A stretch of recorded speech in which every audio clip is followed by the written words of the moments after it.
Hey guys, Zen here, and today we're back with a bunch of Rainbow Six news to talk about, so without further ado, let's get into it. First up, we have the official reveal for Outback, the brand new Australian map coming to Rainbow Six Siege. So, of course, we'll watch the trailer together, and we'll speak again soon.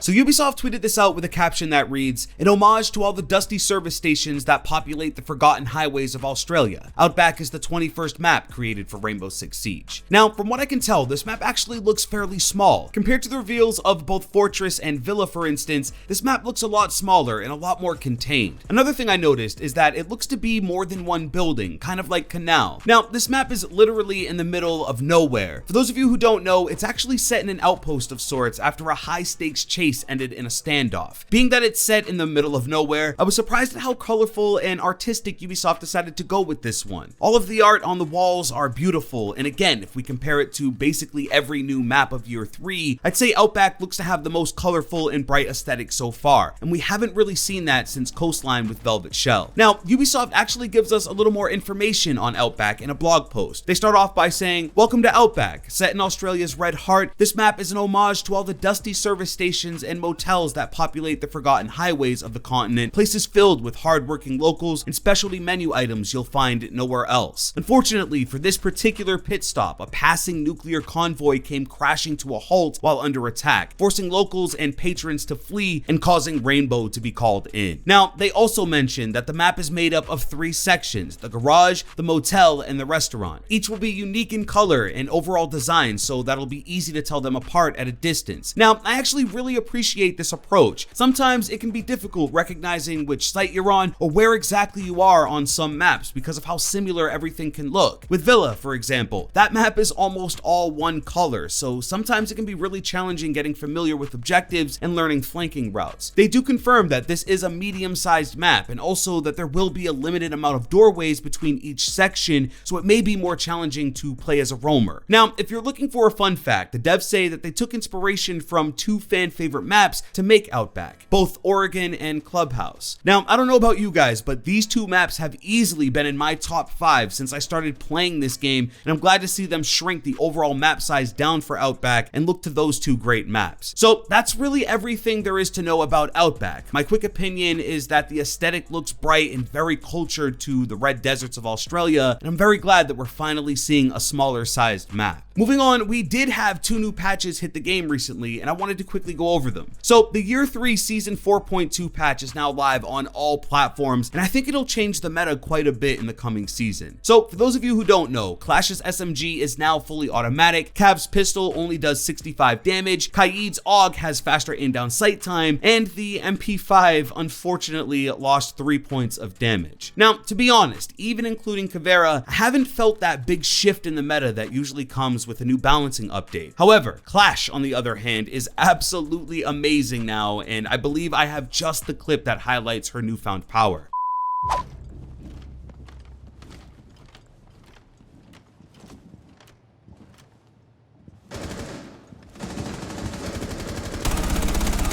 One op 4 remaining. You go no. What?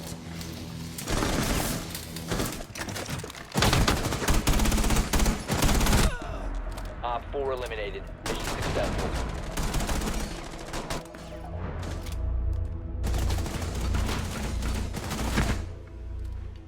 So now that Clash has a fully automatic secondary, you feel a lot more confident to enter into a gunfight. Before this update, it was law that if you were to play Clash, your CCE shield stays up and only comes down in critical situations. But I led with the SMG in the gunfight, and yeah, I caught the enemy off guard a bit, but I was able to consistently hold fire onto the target until I finished it off. I pushed Maverick with the CCE until he had to reload, switched to my secondary, and pre-fired his head to win the round. It's much easier now to pre-fire with that weapon than it ever has been before, and it's mainly because of how inconsistent DMRs and burst fire weapons are at pre-firing. So I think if you still haven't played much Clash, you should really give her another try. But I have been slowly seeing more of her, so it's either that she's stronger or people are starting to appreciate the beauty of Clash. But let me know if you plan on playing more of this operator or if she's still not a solid pick on defense. The other patch was actually a small update that came through to fix an FPS issue that the game had after the Year 3 Season 4.2 update. There are no player-facing changes, but I know a few of my buddies were struggling with this, so that is now fixed. Next up, Ubisoft has been releasing small teasers for the upcoming 6 Invitational. This is the biggest event of the year where pro players, developers, content creators, and fans all come together and celebrate our passion for Siege. So I wanted to introduce you to Emmanuel Bajol, the narrative director of Siege. Je m'appelle Emmanuel, je suis directeur narratif sur Rainbow Six Siege. Donc mon job, c'est de définir l'univers de tous nos opérateurs. Ce Six Invitational qui arrive réserve plein de surprises. Moi, je vois ça comme une grande fête où on va pouvoir partager, communiquer sur notre passion du jeu, tant d'un point de vue pro-gaming que d'un point de vue fanbase, que d'un point de vue développeur. Et tous ces gens-là partagent une chose en commun, c'est l'amour de notre jeu. Et je pense que le prochain SI est justement l'endroit où on va pouvoir partager toutes ces choses-là.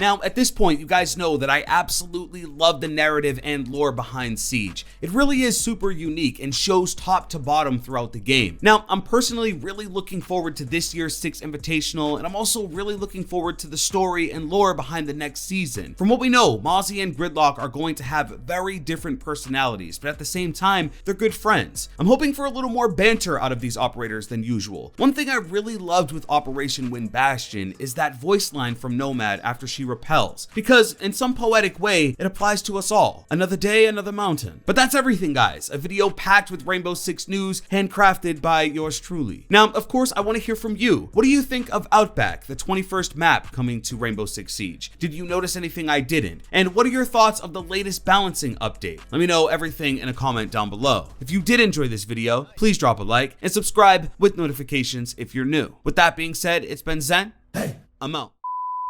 15 seconds left. Time expires in 10 seconds. Attempting to secure the container. 5 seconds to go. Op 4 is securing the container. Protect the biohazard container.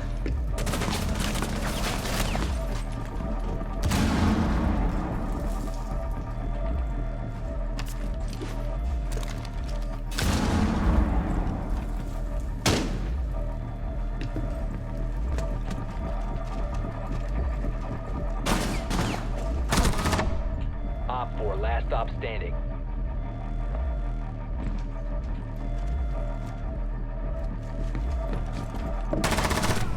Nice. Op 4 eliminated. You're a god.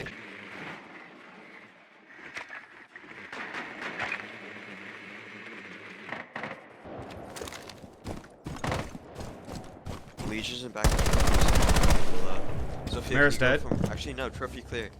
Trophy clear. There's a Maestro cam though.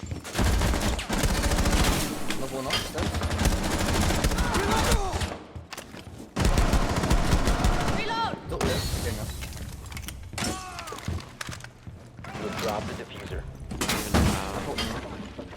He's on the kitchen window.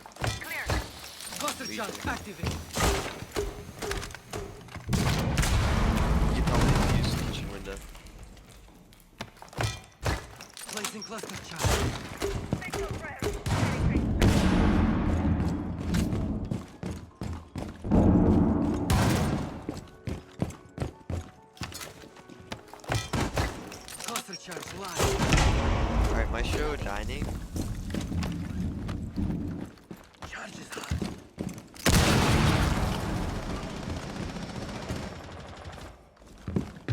He rotated. Op 4 last operator standing. He's in trophy. Yeah, he lost. Less than half.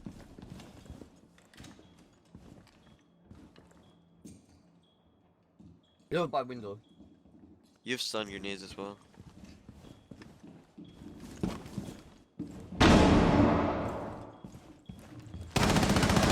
Down to 1.